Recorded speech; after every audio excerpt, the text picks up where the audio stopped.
Here is the sound without any of the seals.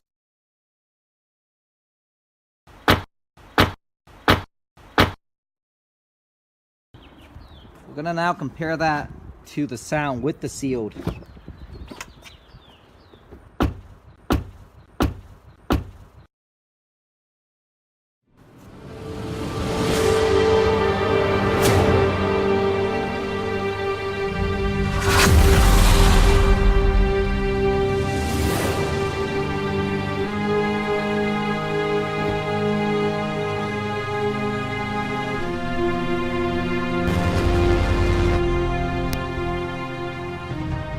There are two types of seals that you're going to need. The first one is referred to as a P sealed, and the second is referred to as a Z seal, just because of the way how it looks.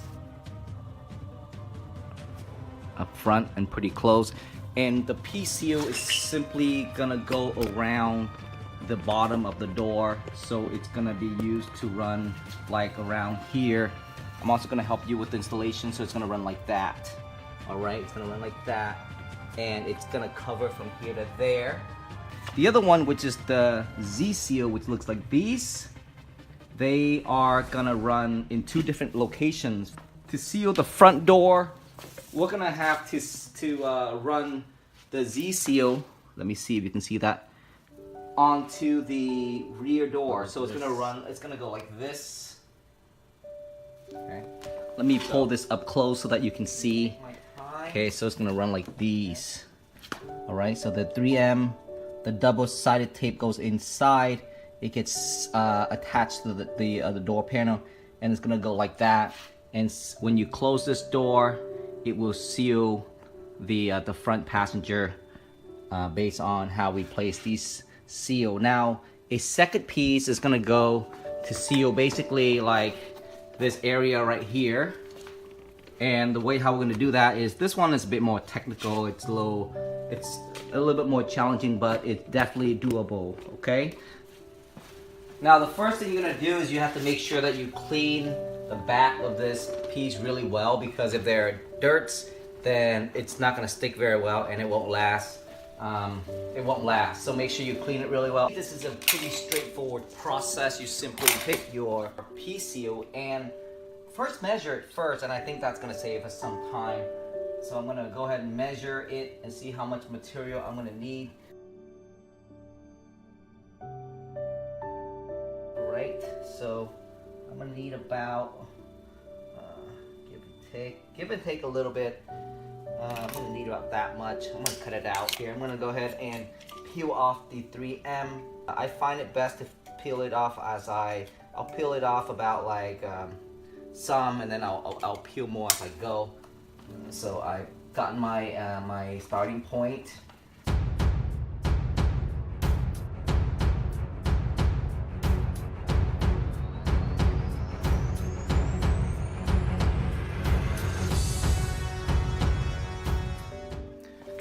Now definitely our next task is also to use the the Z seal, and go ahead and seal this portion of the door. Okay, this portion of the front door.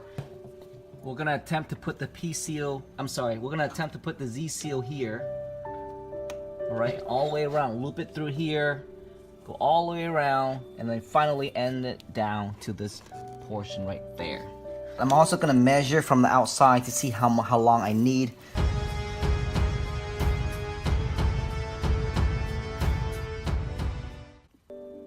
So here we are. We're gonna continue to run it down there, all the way down to that end. All right, there you go. The finished product should look like that. Now this part is a very easy process. Again, it's gonna go from here to here. This is a P seal, and it's basically gonna get attached to the bottom just like that. Notice that the P seal sits below this water vent. This is in case there's condensation, somehow water gets in the door. It has a way to release itself, and that's through that hole. So you don't want to block that hole. I try to get it to sit right below that hole. So as you can see,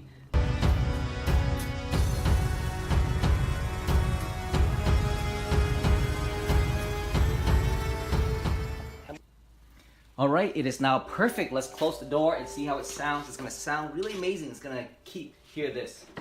A deeper, more solid sound is what I'm hearing. I've finished all 3 doors, and there's one last door that I'm gonna have to complete, which is this door. Let me show you quickly how I seal the back door, and then you can actually do this yourself.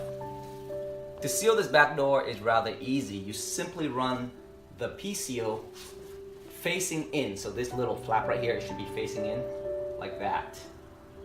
And I'm gonna run it starting here, all the way around, all the way around, all the way down here. Okay, now, you could run it all the way through, but what I do is I make a cut here. So I stop here, and then I turn it around so that it can be, now the flap is now facing out. So once it's down here, the flap faces out. And what that does, it gives it even more protection for, especially at the very, where the lower lip of the door meets the body. It actually has a bit more protection, so there's less dirt coming in, and that also does help a little bit with the noise. The reason why I don't want to do that here is because it looks really funky when you open your door. I mean, I don't like the look of it, but if you do, then that would definitely fly too, but I'd rather have it face in just because it gives it a cleaner look.